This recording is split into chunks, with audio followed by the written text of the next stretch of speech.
Boa noite. Iniciamos a nossa conversa de hoje com uma prece.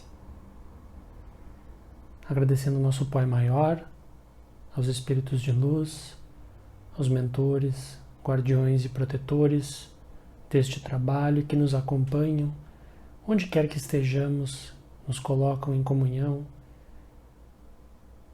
de forma a podermos, mesmo distantes geograficamente, neste momento de provação e de teste, ficar juntos em pensamento, em energia e em prece.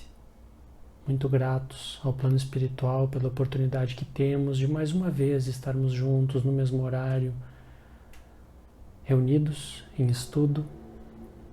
Nesse momento, pedimos a bênção, a iluminação, as intuições dos nossos amigos do plano espiritual, para que tudo aqui ocorra da melhor forma possível e que possamos, no momento correto e seguro, retomar as nossas atividades paulatinamente. Desta forma, certos da supervisão do plano espiritual e dos nossos amigos benfeitores, podemos iniciar a nossa palestra dessa noite. Que assim seja. Bom, conforme já estávamos dizendo durante a nossa prece, nossa conversa dessa noite, novamente, tem a ver com o momento que a gente vive. Neste momento que nós estamos passando por essa grande provação, na forma desta pandemia atual, como em outros momentos da humanidade, em outras situações semelhantes, mas com as suas diferenças, onde também fomos colocados nessas grandes provações, nós tivemos as grandes tragédias da humanidade, onde tantos de nós, tantos dos nossos irmãos ficaram doentes, sofreram ou até desencarnaram em decorrência de algumas dessas situações. Então, por que ocorrem essas situações? Porque muitas vezes grandes tragédias coletivas se apresentam na humanidade.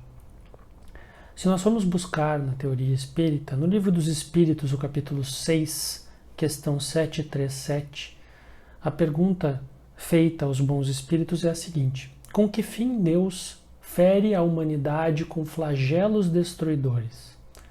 Essa questão é então respondida pelos bons espíritos com a seguinte colocação: para fazê-la progredir mais depressa. Não satisfeitos, os espíritos vão adiante e nos explicam: já não dissemos que a destruição é uma necessidade para a regeneração moral dos espíritos, que em cada nova existência sobem um degrau na escala do aperfeiçoamento? Então os espíritos eles estão nos indagando, se a gente ainda não entendeu uma das várias colocações que eles têm em diversos momentos diferentes, sobre as nossas várias vindas à Terra, e que cada uma das vezes que a gente vem à Terra, nós temos a chance de subir 2 degraus, enfim, na escala de avaliação de evolução e de aperfeiçoamento. E que nós continuamos questionando isso, né? Então eles nos explicam que existe o tempo para todas as coisas acontecerem. Continuam os espíritos. Preciso é que se veja o objetivo, para que o resultado seja apreciado somente não seja apreciado somente do nosso ponto de vista. Então os espíritos nos explicam que para que a gente consiga entender o motivo das coisas acontecerem, que nós não podemos ficar retidos naquela compreensão que nos é possível no momento da nossa existência. Então, por muitas vezes nós temos a consciência aqui entre os encarnados de algo que não necessariamente é uma consciência plena daquilo que é o melhor para nós. Então os espíritos dizem que é necessário que nós vejamos e apreciemos os resultados não somente através do nosso ponto de vista pessoal. Então os espíritos seguem: daí vem que os qualificais de flagelo, por efeito do prejuízo que vos causam. Essas subversões, porém, são frequentemente necessárias para que mais pronto se dê o advento de uma melhor ordem de coisa e para que se realize em alguns anos aquilo que teria exigido muitos séculos. Então essas grandes catástrofes, ou esses grandes momentos, eles nos colocam, obviamente, em situações de, por vezes, nós não entendermos, né, a divindade de tanto sofrimento, de tanto problema.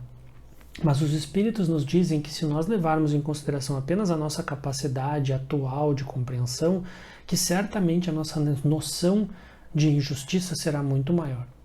Assim como será muito maior a nossa noção, a nossa sensação de injustiça se nós não compreendermos a existência como uma série de encarnações. Se a encarnação fosse uma única, sim, nós poderíamos questionar a justiça divina. Mas como nós sabemos que existe uma série, né, uma sequência, um encadeamento de diversas existências que, na verdade, todas se coadunam ou se juntam em uma grande existência espiritual, essa justiça ela passa a fazer sentido. A mesma coisa acontece com os sofrimentos que aqui a gente passa. Se nós temos uma série de oportunidades e de vindas a este planeta, e que em cada uma delas a gente passa por algo que é necessário para que a gente faça esse progresso de um degrau, enfim, que é necessário para nós, essa noção de justiça ela passa a ser mais clara. Então nós começamos a falar sobre isso, sobre essas grandes tragédias, para daí sim entrar no motivo ou na temática da nossa conversa de hoje. Um palestrante e escritor espírita bastante conhecido por todos nós, Haroldo Dutra Dias, em uma palestra facilmente encontrada no YouTube, fala sobre o nosso teste, ou a nossa grande missão de buscar encontrar sentido no mundo que tira o sentido de nós. Quer dizer, que essa falta de sentido, essa falta de noção, de colocação do humano na sua realidade, nos leva a desespero, depressão e até suicídio em alguns casos. Existe uma história de um filme que o próprio Haroldo Dutra Dias conta nesta sua palestra, que é um filme até com o Brad Pitt, né, um ator bastante famoso de Hollywood, que acontece, ou começa, né, tem uma cena que inicia numa cidade americana, cedo da manhã, e um homem entra no metrô, e esse metrô, né, ele senta no metrô e se sente mal e morre nesse metrô. E o metrô vai e volta, e vai e volta, e vai e volta muitas vezes. Nós estamos falando de uma grande cidade nos Estados Unidos, uma circulação muito grande de pessoas, e várias pessoas entram e saem desse metrô diversas vezes, e ninguém percebe que aquele homem desencarnou. Só depois que o trem para manutenção, para o término do dia, é que percebem que o homem estava lá morto todo aquele tempo. E que então o personagem, o narrador do filme, conclui: neste universo imenso nós não somos nada, nossa vida não tem sentido. Chega a ser meio melancólica essa conclusão, né? Se nós levarmos em consideração apenas esse recorte, essa análise da situação assim imposta, pelos olhos 100% da nossa vivência material, realmente a vida não teria sentido, né? Como pode alguém, uma pessoa, um indivíduo, com toda a sua complexidade, com todas as suas histórias, se extinguir de repente e ninguém reparar, né? Milhares de pessoas passarem por aquele indivíduo naquele período e ninguém nem notar que ele se foi. Aí nós fazemos um recorte para uma outra vivência de outra pessoa bastante famosa no meio espírita, que é o Raul Teixeira. Raul Teixeira tinha uma obra extremamente importante, né, na divulgação da doutrina espírita, de livros, palestras, participações em evento, enfim, uma pessoa bastante importante que ajudou muito o movimento espírita em todo esse tempo. Em 2011, ele estava indo para os Estados Unidos a trabalho pelo Espiritismo, e no voo de ida para os Estados Unidos ele teve um AVC. Só foram perceber que ele tinha sofrido um AVC quando o avião chegou nos Estados Unidos. Quer dizer, ele ficou muito tempo sem tratamento e teve uma série de sequelas graves por causa disso, e passou por um bom tempo de recuperação para, inclusive, poder retornar às suas atividades na doutrina. Então, lá em 2017, 2018, quando ele retornou às suas atividades, a primeira palestra que ele fez foi chamada Paciência e Resignação. E lá ele dizia que o universo é infinito e que cada uma das células do nosso corpo, trilhões dessas células, tem o princípio inteligente. Ou seja, onde Deus te colocou, você é único, e especial. O momento que nós vivemos, aquilo que nós passamos, as provas pelas quais nós somos testados e pelas quais a gente passa naquele momento, em cada recorte da nossa vida, em cada momento, nós somos únicos e especiais porque Deus nos colocou lá naquele momento e com aquela necessidade específica. Um amigo nosso aqui do movimento espírita aqui em Porto Alegre, o Alexandre Costa, fez uma palestra na Fergs sobre esse mesmo tema, né? Paciência, resignação, motivos de resignação e assim por diante. E ele falou uma coisa muito interessante que com algumas pesquisas que se faz ou perguntas que foram feitas a pessoas que fazem leituras do Evangelho segundo o Espiritismo, a esmo, né? Aquela que a gente faz, a gente simplesmente pega o livro, tem algum tipo de pensamento e abre em alguma parte do livro para leitura. Essas estatísticas dizem que 70% das pessoas abrem o Evangelho segundo o Espiritismo ao acaso entre as páginas 70 e 110 do capítulo dito Bem-aventurados os aflitos. Por que será, né? Isso não pode ser coincidência. Então, aí a gente chega no que a gente vai falar hoje, né? A nossa temática de hoje especificamente é motivos de resignação. Quando a gente é testado, quando a gente passa por dificuldades, e neste momento a Terra passa por uma grande provação, por uma grande dificuldade, nós precisamos voltar a esses estudos e conhecer essa teoria que fala que sempre há motivos para sermos resignados. E é aí que nós vamos começar a falar. Existe a frase célebre e conhecida que diz: bem-aventurados os aflitos, pois que serão consolados. Então a gente começa a pensar na resignação e entende que a resignação nos leva a bem dizer ou até agradecer, quando a gente já está nesse nível, né, de evolução suficiente, o sofrimento como uma espécie de prelúdio, né, de antecipação da cura. Quer dizer, eu sofro e a partir do meu restabelecimento como indivíduo, eu tenho uma grande chance de curar coisas que no meu espírito ainda precisam ser buriladas ou melhoradas. Então o sofrimento neste mundo ele tem muito a ver com o pagamento de dívidas que nós mesmos contraímos. Tudo aquilo que a gente passa é efeito, resultado de ações que a gente tomou em outros momentos, né? Nesta vida, muitas vezes, porque nós por vezes colocamos a culpa desses sofrimentos que a gente passa nos espíritos ou no plano espiritual quando eles são decorrentes de escolhas que a gente fez, né? Quer dizer, se eu resolver atravessar a rua sem olhar para os lados e for atropelado, eu não posso culpar os desígnios do plano espiritual pela minha falta de cuidado, né? Nós vivemos num mundo onde há atribulações, né? Onde há riscos e a gente precisa prestar atenção nisso. A questão é que se nós tivermos uma quitação à vista, uma antecipação do pagamento da nossa dívida ou desses numerozinhos negativos que a gente vai acrescentando no caminho pela nossa evolução, nós vamos ganhar um desconto substancial, né? Como se a gente fosse negociar uma dívida que a gente tem pagando à vista, né? Nós ganhamos um desconto. O sofrimento é maior no momento, mas o desconto a longo prazo pode valer a pena. Quer dizer que se nós suportarmos as nossas dores com coragem aqui, nós podemos poupar séculos de sofrimento em vidas futuras. Isso é muito importante da gente ter presente. Nada acontece por acaso, são resultados das nossas escolhas ou de dívidas contraídas, e se nós suportarmos e se nós superarmos essas dificuldades, nós vamos estar diminuindo a nossa dívida ou o nosso caminho, né, do negativo para o positivo, que é onde todos nós estamos indo.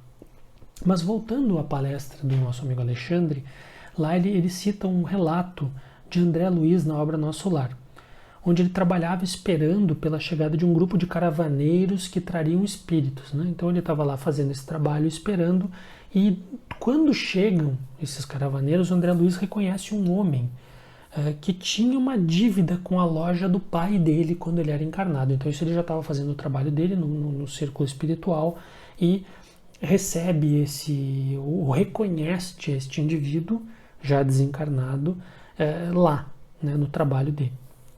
E essa dívida que esse homem tinha enquanto encarnado junto com André Luiz aqui, na última encarnação dos dois, essa dívida não foi paga.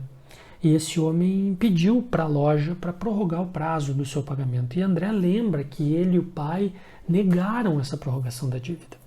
E o homem ainda assim demonstrava por ele um agradecimento, uma gratidão por aquilo que havia acontecido. E o André, ele não conseguia entender por que aquele homem ainda demonstrava, falando com ele, gratidão, sendo que teoricamente ele tinha feito mal àquele homem, né? Ele não ter pago aquela dívida gerou uma série de problemas, ele perdeu propriedades, ele sofreu muito por causa daquilo. Mas aí o homem diz que para poder pagar aquela dívida, que ele teve que vender tudo que ele tinha, né? E recomeçar a sua vida no interior, porque ele não tinha mais posses, ele precisava começar de novo. E quando ele foi para o interior, neste período, nesse momento difícil da vida dele, que ele teve a oportunidade de se aproximar do espiritismo e chegou ao plano espiritual depois do seu desencarne num estágio muito melhor do que aquele que ele estava antes disso ter acontecido aqui no mundo encarnado. Então, certamente, tanto a percepção de André Luiz como indivíduo, né, indo ao plano espiritual depois disso ter acontecido no plano material, quanto principalmente do homem que tinha essa dívida e que não teve a prorrogação do prazo, enquanto aqui estava entre nós encarnado, muito provavelmente esse homem não aceitou isso tão de bom grado assim, né? Ele pode inclusive ter se desesperado em alguns momentos, até ter decidido que ele precisava mudar de vida. Mas talvez, se aquela dívida não tivesse sido, ou melhor, tivesse sido prorrogada ou perdoada, esse homem possivelmente não teria tido essa oportunidade de mudar de vida, de mudar o seu comportamento e de se tornar uma pessoa melhor. Então lá no mundo desencarnado, já no mundo espiritual, esse homem se dava conta que isto para ele tinha sido muito importante, ainda que enquanto estava encarnado ele não tivesse visto dessa forma. Passando ao Livro dos Espíritos, se nós formos na questão 1004, essa questão ela nos coloca que a duração do sofrimento está vinculada ao tempo necessário para a melhora. Então, o choque que a gente recebe, ou o tempo pelo qual a gente passa por algum nível de sofrimento, está diretamente ligado com o que nós precisamos passar. Quer dizer, que por vezes a gente tem uma sensação de que a gente está sofrendo há muito tempo, que o nosso sofrimento dura demais, que a gente não tem mais forças para ir adiante. Mas se nós tivermos essa sensação, esse sentimento, essa clareza e essa fé de que este período, este processo, ele vai ser do tamanho que é possível a gente suportar e que é necessário para que a gente faça essa volta, né, para uma melhora significativa, isso vai nos ajudar demais a sermos resignados. Mas como a gente pode ter resignação? De que forma a gente pode diminuir o nosso sofrimento nesses momentos difíceis, como esse que a gente está vivendo hoje, que nós estamos apartados das pessoas que a gente ama, que a gente está impedido de fazer algumas atividades, algumas pessoas se sentem mais solitárias, né, com essa falta de convívio com outras pessoas, o próprio centro espírita, né, não está atendendo da mesma forma. Como a gente pode, nesse momento, buscar um alento, um alívio para esse sofrimento e desenvolvermos a nossa capacidade de sermos resignados ou de termos resignação? Nós podemos indicar algumas coisas. A mais importante delas e a mais simples, que cada um de nós pode fazer sozinho, conosco mesmo, sem muitos recursos, né? Sem muita preparação, em qualquer momento que a gente tiver disponível, é a oração. A prece, ou entrar num estado de prece, de contato com o nosso interior, de contato com o plano espiritual, é uma forma de a gente se sentir melhor, da gente desenvolver a nossa fé, de a gente botar as coisas em perspectiva e assim diminuir o nosso sofrimento, aumentar a nossa esperança e ter mais força e resignação para passar pelo sofrimento. O que também nos ajuda muito é estudar, ler, né? Buscar literatura espírita, literaturas que nos ajudem a entender melhor os processos, a suportar melhor as nossas dificuldades, né? Ao entender como ela funciona, a nossa dificuldade, o nosso sofrimento, sempre vai nos ajudar. Então, estudos, leituras, palestras, né? Participar dessas coisas. A internet nos permite ver e ouvir tantas palestras boas e tantos ensinamentos positivos, né? Então isso é uma dádiva, a gente conseguir fazer isso. Uma outra coisa muito interessante é que o perdão nos faz muito bem. Então a gente perdoar os nossos irmãos, as pessoas que nos causam sofrimento, pessoas que estão fazendo coisas que a gente acha que não estão corretas, né? Por mais que a gente possa tentar ensinar as pessoas ou orientar as pessoas sobre algumas coisas que a gente está vendo que não são as corretas, perdoar as pessoas por serem imperfeitas, perdoar a gente mesmo por ser imperfeito, né? Jesus deu um ensinamento enorme de paciência e tolerância com o tempo das pessoas, né? Cada um tem o seu tempo. A gente precisa cuidar do nosso tempo e acelerar ele o máximo que a gente puder. Mas quando a gente não conseguir, não adianta a gente se martirizar. Isso só vai criar mais sofrimento, né? O que a gente precisa é sempre olhar para frente, não para trás. É a gente analisar o que a gente fez de forma a garantir que a gente vai fazer melhor nas próximas vezes. Então, se perdoar é muito importante. E por último, a quarta sugestão seria buscar entendimento. Entender o mecanismo do sofrimento, por que a gente sofre. E isso vai nos ajudar a ter mais paciência e a esperar as coisas e fazer por onde que as coisas melhorem também. Voltando a falar sobre o Raul Teixeira, nós falamos sobre ele antes, sobre o acidente que ele viveu, né, e como ele se recuperou. Em um programa de TV, que é possível de ser encontrado na internet também, ele fala justamente sobre a resignação. Mas ele fala que a resignação, de forma alguma, pode ser entendida como acomodação. É muito importante a gente entender que são coisas diferentes. Se a gente cruzar os braços e ficar sentado no sofá, a solução ela não vai vir por si só, né? O que a gente tem que fazer é ter resignação, ter paciência, entendimento, mas buscar a solução dos problemas. Quer dizer, se algo me faz sofrer, como eu posso buscar, de alguma forma, resolver isso que está me fazendo mal, né? Então, buscar a solução ativamente é o que a gente deve fazer. Não se desesperar, não perder a paciência, a esperança, mas buscar ativamente as soluções. A maneira como a gente vê o sofrimento desta forma, ativa, buscando a solução, vai nos evitar a revolta e o desespero. Nós entendemos, temos esperança, compreendemos que sofrer é necessário, buscamos a solução, mas ao entender que isso tem um motivo de acontecer, a gente não se desespera, a gente não se revolta, porque isso só nos distancia da solução dos problemas, né? Então, o que fala também Raul Teixeira, que quando a gente não entende o sofrimento, a gente sofre duas vezes. A primeira, pelo sofrimento em si, e a segunda, pela ignorância do que está acontecendo. Então, se a gente entende o motivo do sofrimento, pelo menos a gente tira a segunda camada do sofrimento, né? E sofre pela dor em si, né? Desencarne de pessoas que a gente gosta, que estão próximas a nós, isso está acontecendo nesse momento, né? Pessoas ficam doentes, a gente fica doente, fica mais debilitado, fica fragilizado, e esse é um sofrimento que a gente precisa passar. Mas o outro, da camada da ignorância, é uma escolha nossa, né? Se nós entendermos o mecanismo, essa outra camada a gente evita.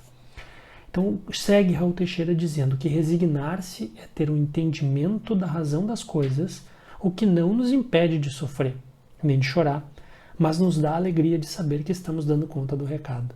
A partir do momento em que a gente, mesmo sofrendo, mesmo chorando, se sentindo triste, entende por que isso acontece e que isso vai passar, esta esperança nos mostra que a gente já está num processo de cura.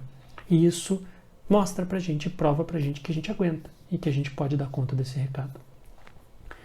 Divaldo Pereira Franco, e também em um programa de TV, fala que a resignação é a aceitação dinâmica, não uma aceitação mórbida, que essa aceitação mórbida é o que ele chama de acomodação. Segue. O limite da resignação é não parar de trabalhar. Quer dizer, o limite da resignação é aquele que nos trava para buscar a solução. Então a gente precisa se resignar, não se acomodar, buscar ativamente a solução dos problemas. Ele conta uma história de uma moça americana que se apaixona por um jovem, e esse jovem ele sabe que ele vai precisar ir para a guerra. E ele precisa se preparar para a guerra. E nessa preparação dele, ele precisa se mudar, né, para um deserto na Califórnia. E quando ele se muda, a esposa vai junto. Eles resolvem então se casar, constituir uma família e se mudar para esse lugar que eles precisam ir. Nessa vida no deserto, o homem ele precisa ter uma rotina muito dura, muito difícil, né? Ele para pouco em casa, por vezes está muito cansado e por ser imperfeito também, né, tem os seus momentos difíceis e o casal começa a sofrer com isso e principalmente a moça começa a sofrer muito com isso, dizendo que ele não ama mais ela, que o amor não existe mais, que ele está afastado, que todo o resto das coisas é mais importante do que ela, e com isso ela resolve que talvez ela precise abandonar esse casamento.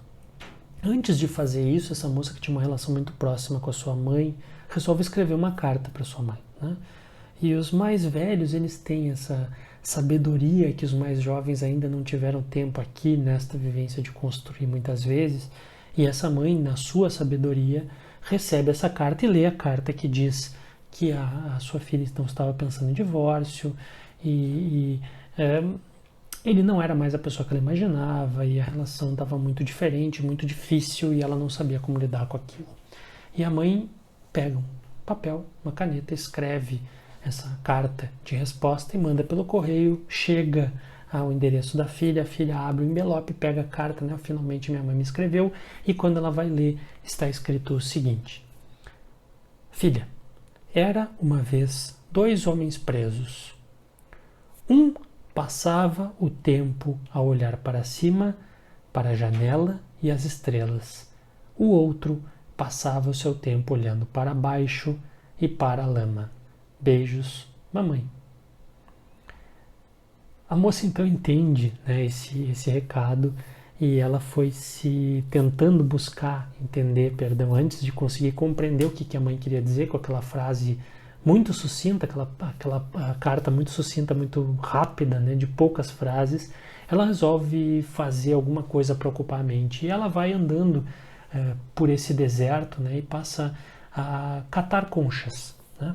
E ao fazer essa atividade, ela vai se interessando por catar aquelas conchas e descobre um hobby daquilo, né?